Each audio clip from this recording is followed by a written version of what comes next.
all the students of BA first year, session 2019 to 2021, code C2, unit C2, paper 2, sergeant commission.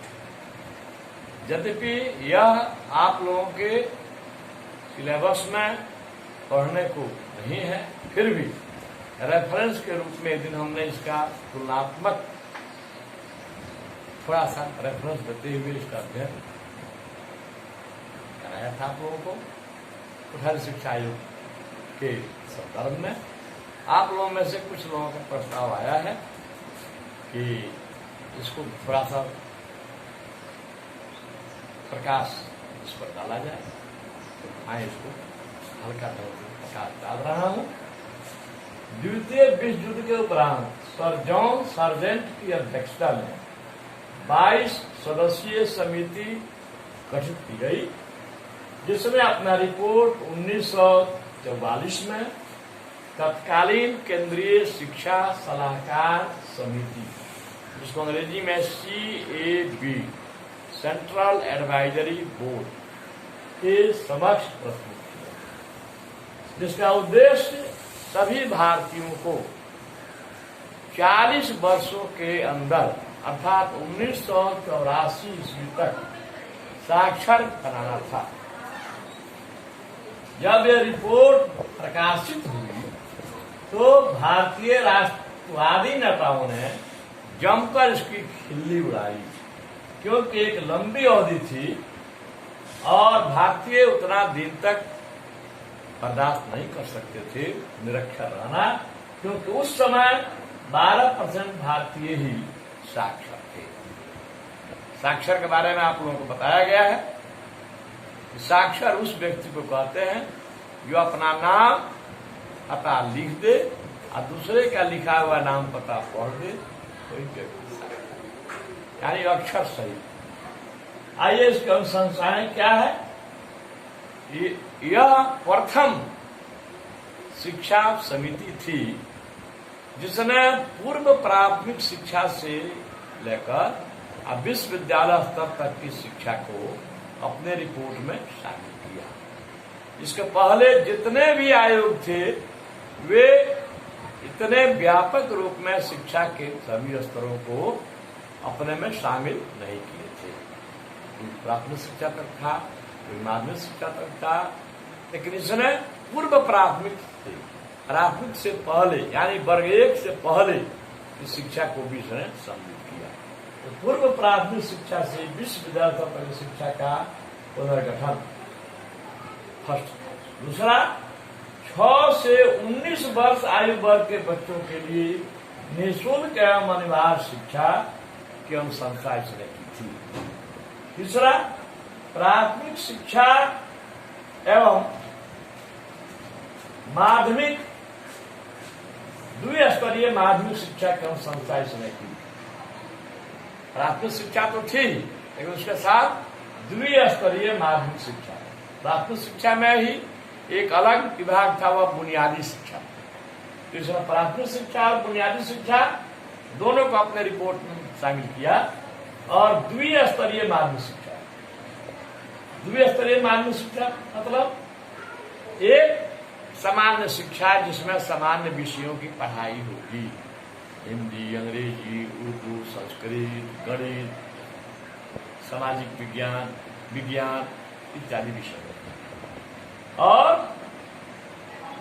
एक स्तर पर औद्योगिक और व्यावसायिक शिक्षा। माध्यमिक स्तर पर किसी न किसी उद्योग की शिक्षा दी जाएगी, किसी न किसी व्यवसाय की शिक्षा दी जाएगी, ताकि माध्यमिक शिक्षा प्राप्त करने के बाद कोई बच्चा बेरोजगार नहीं रहे। तीसरा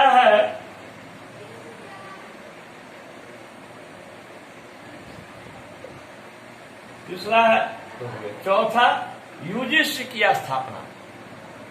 यूजीसी कहते हैं यूनिवर्सिटी ग्रांट्स कमीशन, जो आज भी कार्यरत है और इसका काम है विश्वविद्यालय स्तर तक की शिक्षा, इसमें महाविद्यालय शिक्षा भी आता है, के लिए विभिन्न प्रकार के शिक्षा कार्यक्रम ढांचा बनाना, सिलेबस तैयार करना और उन पर नियंत्रण रखना। साथ ही वह जो जितना इन विश्वविद्यालयों और महाविद्यालयों को देश भर में जितना ऐड मिलता है, जितनी सहायता मिलती है, वित्तीय मदद मिलता है, वह सब यूनिवर्सिटी ग्रांट्स कमीशन ही देता है। तीसरा नहीं, चौथा, पांचवा, वयस्क शिक्षा। पहली बार इसने ध्यान आकृष्ट किया कि बहुत सारे बच्चे हैं जो किसी कारण से स्कूल नहीं गए, उनके लिए, उनके साक्षर बनाने के लिए विभिन्न तरह के कार्यक्रम चलाए जाए। अनौपचारिक शिक्षा, वयस्क शिक्षा। अनौपचारिक शिक्षा कहते हैं कि जो शिक्षा विद्यालयों में नहीं दी जाती है, विद्यालयों के बाहर जो शिक्षा है उसी को अनौपचारिक शिक्षा। तो वयस्क शिक्षा और अनौपचारिक शिक्षा की इसने सिफारिश की। छठा, अध्यापक शिक्षा। शिक्षकों के प्रशिक्षण के लिए कॉलेजों की स्थापना, जिसमें से निकलकर ये शिक्षक अपना अध्यापन कार्य सुचारू रूप से कर सके। उसके बाद है विकलांग शिक्षा। बहुत सारे ऐसे बच्चे हैं जो किसी कारण से विकलांग रह गए, उनके लिए शिक्षा की अलग से व्यवस्था करना, ये भी सरकार का दायित्व है और इसकी सिफारिश इसने की थी। नेक्स्ट, स्वास्थ्य शिक्षा। शिक्षा जो है वह स्वास्थ्य परख हो, बच्चों का स्वास्थ्य ठीक रहे, बच्चे स्वस्थ रहें, इसके लिए इस रिपोर्ट ने, इस कमीशन ने अपनी रिपोर्ट में इसका वर्णन किया। रोजगारोन्मुखी एवं उत्पादनशील शिक्षा। शिक्षा ऐसी हो जिसको प्राप्त करने के बाद बच्चा आत्मनिर्भर बने और उत्पादनशील बने, वह समाज पर निर्भर नहीं हो। महात्मा गांधी ने भी कहा था कि शिक्षा को बेरोजगारी के विरुद्ध एक बीमा होना चाहिए। छात्र उसको पढ़ लिखकर अपने पैर पर खड़ा हो सके, शिक्षा ऐसी ही हो। इसकी भी सिफारिश साधन कमीशन।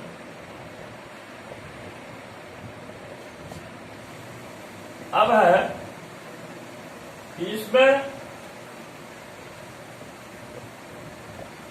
जो है दोष है। दोष क्या है? यह एक मौलिक, आलोचक इसमें इसकी आलोचनाएं करते हैं, यह एक मौलिक रिपोर्ट नहीं है, केवल पूर्ववर्ती शिक्षा आयोगों की अनुशंसाओं में एक पैच साधने का कार्य है। जिस तरह से रोड पर कहीं रोड टूट जाता है तो उसको केवल पैचिंग कर दिया जाता है, पैच कर दिया, चिप्पी साधना जिसको भोजपुरी करते हैं।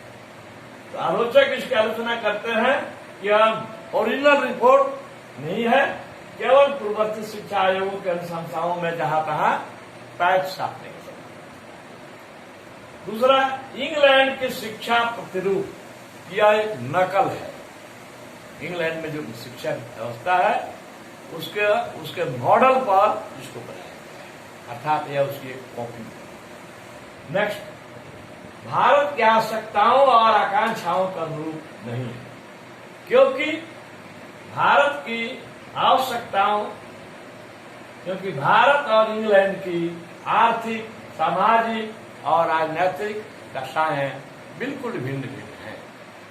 यहाँ पर इंग्लैंड विकसित देश है, भारत उस समय जो है अविकसित की ही श्रेणी में, अब यह विकासशील। तो इंग्लैंड की आर्थिक, सामाजिक दशाएं, राजनीतिक दशाएं भारत की इन दशाओं से पूर्णतः भिन्न है।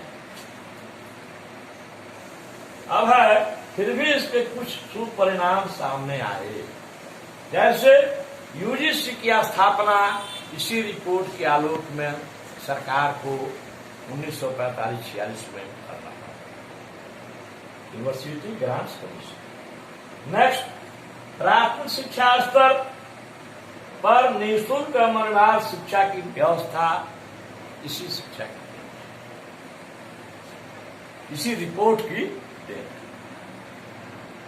अंतर यही हुआ कि उसमें दिया था 6 से 19 वर्ष, इसमें आया 6 से 14 वर्ष। तीसरा है माध्यमिक शिक्षा को व्यवसाय परक बनाने की कवायद शुरू। प्राथमिक शिक्षा जो है के बाद माध्यमिक शिक्षा को जो है व्यवसाय परक बनाने या औद्योगिक शिक्षण देने की व्यवस्था उसी के बाद से शुरू हुई। आज भी जो है आधुनिक विद्यालयों में कृषि की शिक्षाएं दी जाती हैं। उसके बाद है वयस्क शिक्षा। सरकार ने पहली बार अपना ध्यान आकृष्ट किया वयस्क शिक्षा पर, और उसके लिए विभिन्न तरह के कार्यक्रम चलाए गए। वयस्क मानवचारी केंद्र, रात्रि पाठशाला और संपोषण। विकलांग बच्चों के लिए प्रथम बार शिक्षा की व्यवस्था की गई और इसी रिपोर्ट के आधार यही है सार्वजनिक। Thank you.